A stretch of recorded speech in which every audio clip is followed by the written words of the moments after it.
shoulder was fine. So the shoulder was absolutely fine. There was nothing wrong with it. And it was just the jaw that was broken more than anyone else. Just the jaw. Yeah, it was. So I knew that, no matter what happened on the cricket field, the surgeon will be able to take care of that. So that was the only thought process. Never ever felt that when I walked into play, what if something again hits me on the jaw or I get injured? Those thought, I don't think I ever even thought about any of those. Anil, together we can. That's the mantra of a limitless India right now. How do you perceive this idea of limitless India? As Indians, we can do anything and everything in terms of sports, in terms of cinema, in terms of literature, education. How do you perceive that? I think, we've seen that, in 75 years of our independence, I think we have done wonderful things. And just to reflect on sports itself, just to reflect on my own sport, which is cricket, we have come a long way. Today we are consistently in finals. Yes, we have won a couple of tournaments, won World Cup recently in the T20. The last ODI World Cup, we were runners-up, and we are going to play again on Sunday. So in that sense, we've been sort of not just competing, but there. 1983 was a breakthrough moment for Indian cricket when India won the World Cup. But since then, I think we have moved really high up in the ranks as far as cricket is concerned. And in terms of infrastructure for cricket itself, if you take the sport, today you have international stadiums across India. It is not just restricted to the bigger cities, which it used to be probably about 20, 30 years ago. So now it's a lot more. There is a lot more players playing the sport with the IPL. There's a lot of players getting opportunities to play on a big stage. And not just the men's cricket. Women's cricket has evolved too, because when you talk about limitless India, it's not just about one section of the society. It's not just men, it's also women. How do you sort of become inclusive? How do you ensure that they come along and then do what, and make you proud? And women's cricket has certainly made India proud. Today, the Women's Premier League is happening, and that's something that's giving a lot of girls an opportunity to showcase their talent. And it also means that a lot of young girls are taking up the sport. And that's the beauty about cricket. Today, it's dominating in cricket, and other teams would want to beat India. It was not the other way around. It was always the other way around. When we sort of played, it was beating Australia. It was a big thing. Beating West Indies just prior to that was a big thing. And today beating India is a big thing for the rest of the cricketing world. So that's the beauty about limitless India. And when you talk about sport itself and how we have grown in sport, I strongly believe that when you want to become a sporting nation, when you want to create sport as a part of your livelihood, as a part of your lifestyle, it's important to create icons in sport. And today we have icons in athletics, in Neeraj Chopra. We have Manu Bhaker in shooting. And they also had someone to look up to in Rajavardhan Rathore, then Abhinav Bindra, and Gagan Narang in shooting. So you had someone to look up to. Badminton has had superstars. With Prakash Padukone being the first one to win the All England Championship. After that, you had Gopi Chand. And then in women's badminton, you had Saina Nehwal, then now PV Sindhu. In tennis, Sania. So you have all these icons who then represent and give you that feel that when you're growing up or taking up the sport, you have someone to look up to, saying, what, if they can make it, even I can make it. I think that's the beauty about sport, and that's the beauty about the new India, because you have icons in every walk of life, not just in India. When you go outside of India, when you travel abroad and meet high-profile CEOs, and most of them are Indians. And that's the beauty about Limitless India. I think we have a great opportunity. The talent is there. It's just a matter of ensuring that we are all single-minded and determined in our approach, and things will, sky is the limit. That's all I can say. Anil, I think you remember, in fact, most of us remember that moment. In 2009, you were playing for IPL, and at that point of time, you were actually playing gully cricket. You were actually playing local cricket just to make a point that, no, I have to keep my performance on, and complacency should not grab me or should not kill me. What will be your suggestion for this Limitless India audience? We are a generation who want instant success, we want instant growth, but time and again we get depressed, we get demotivated with sudden failures.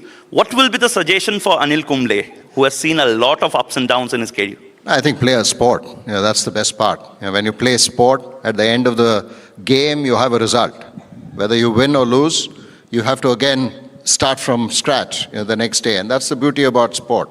There's nothing called failure in sport. You only learn from, yes, a loss. In cricket, you lose a match. 2 days later, you again play a match. So we saw that. We saw that with New Zealand. They lost to India. And then 2 days later, they played South Africa. They've won. And now they are coming back again and playing India. So that's the beauty about sport. You lose one day, you learn from that, and then go on to the next stage. So I certainly believe that sport teaches a lot. It's a wonderful way to learn life lessons. It's a wonderful way to live your life, because when you play sport, you go through, like you mentioned, all the ups and downs in one's career. It's not always hunky-dory. You spoke about the 10-wicket haul. People know me because of that. I had a great day here in Delhi 26 years ago. But 4 days later, we traveled to Calcutta to play another match. It was a part of the Asian Test Championship against the same team, Pakistan, and I struggled to get 1 wicket.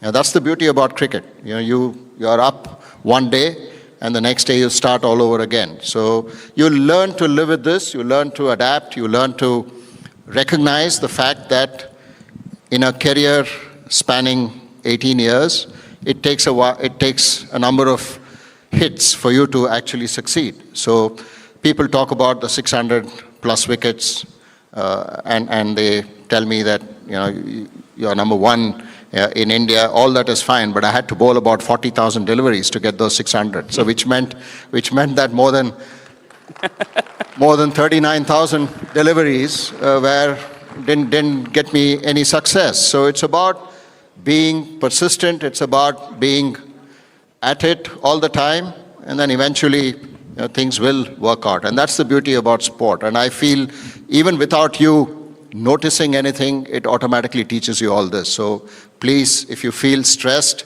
if you're feeling that what's happening here, just go and play a sport. You sweat it out, I think the stress goes away. Do you think that more number of sportsmen coming out of India, this way India with this limitless idea can be the next superpower of sporting industry also? Oh, absolutely. I certainly believe that's one of the reasons about 15 years ago we started something called 10-Wick, where we are focusing, the entire focus is on grassroots sports, because at the end of it, champions come out from a larger base. When you provide a larger base, then automatically the sport grows and the sport becomes even more competitive. And that's the beauty about cricket. We spoke about Limitless India. When you speak about Limitless India, it's about creating more number of people participate in active sport. And that's something that we are constantly trying to achieve. In school, make it a part of the curriculum. Even today, yes, the government of India has taken a strong hold on ensuring that sport is everyone's sort of right. They go and play the sport. But I feel that every child should take up sport at a young age. We are not saying that you need to become champions. You need to represent India and win gold medals. No, just participating in a sporting activity, making it a part of your culture, making it a part of your lifestyle, certainly helps in developing a nice way of managing your own life. Ups and downs, challenges, exam pressures, then the result pressures, all of that gets taken care. So grassroots sports is something I strongly believe if you focus on, then automatically your champions will come out of that. And like I mentioned some of the champion names in the sporting world, you will see a lot more happening if we focus entirely on the grassroots sports. Anil, As a proud Indian, how important do you believe nationalism and strong sense of national pride are in building a limitless India? Because nationalism is right now what we feel is the need of the hour for every Indian. Right now, this audience sitting here, how important it is? It's extremely important. I think, we should be proud of our roots. We should be proud of our culture. We should be proud about who we are as people. And I certainly believe when we go out and represent our country in cricket, when you, just now we heard Ricky Cage perform the national anthem. You just get goosebumps when the same national anthem is played in Australia when you're standing there just before a match, or for that matter in England, or for that matter in New Zealand, or whichever part of the world. When you're representing your country and you have the national anthem play, it gives you goosebumps. And that's the kind of pride that all of us should have. And the moments when you win a match and the whole crowd, I mean, you go to any world event now, especially in cricket, about 90% of the crowd will be Indians. So you'll only see a sea of blue everywhere when India plays anywhere outside of India. And that gives us a lot of pride. It gives us it's like a 12th player playing for you. Cricket is played only with 11 people. 11 cricketers play on the field. But you have a solid backing of a 12th player in the kind of representation that happens across the world.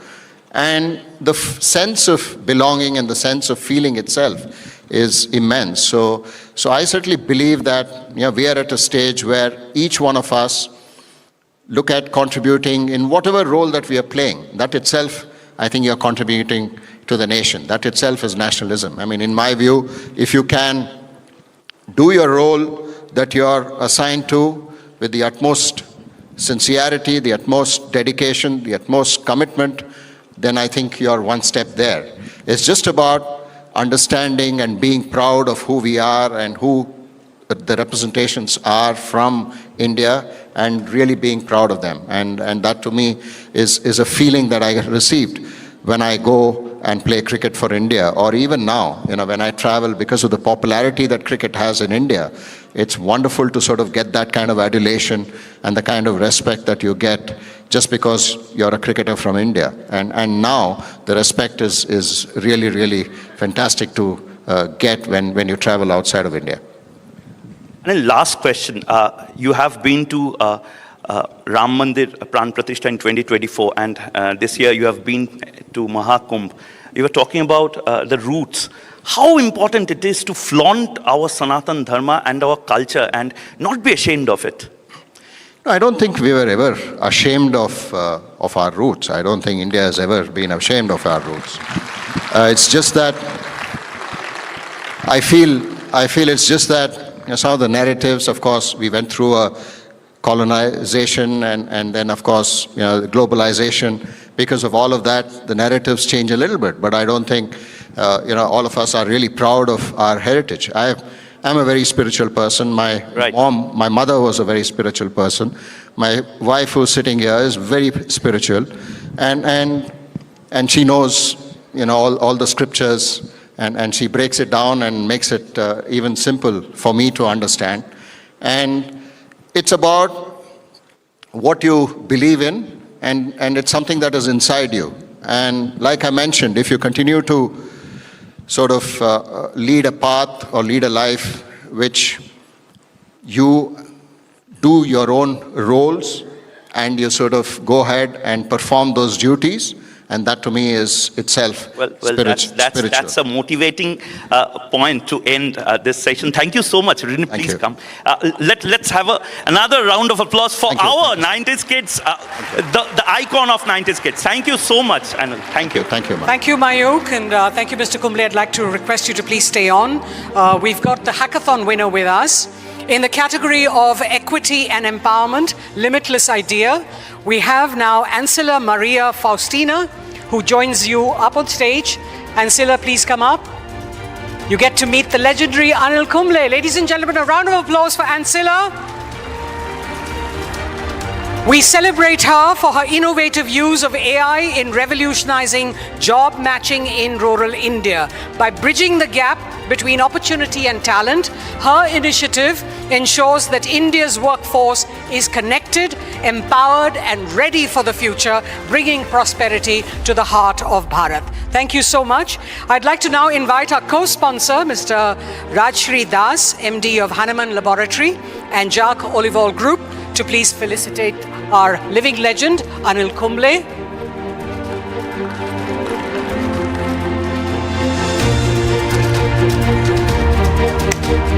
I'm sure, ladies and gentlemen, you've eaten sufficiently to be able to give us a rousing applause. Thank you.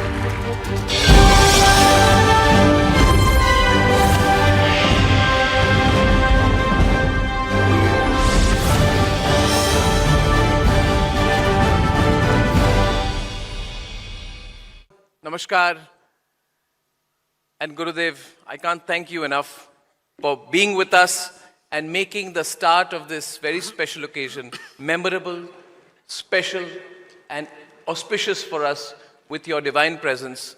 Gurudev, from all of us here at the Republic Media Network, you have been a source of wisdom. You have been our guiding light from the start of this network. You have been with us through thick and thin.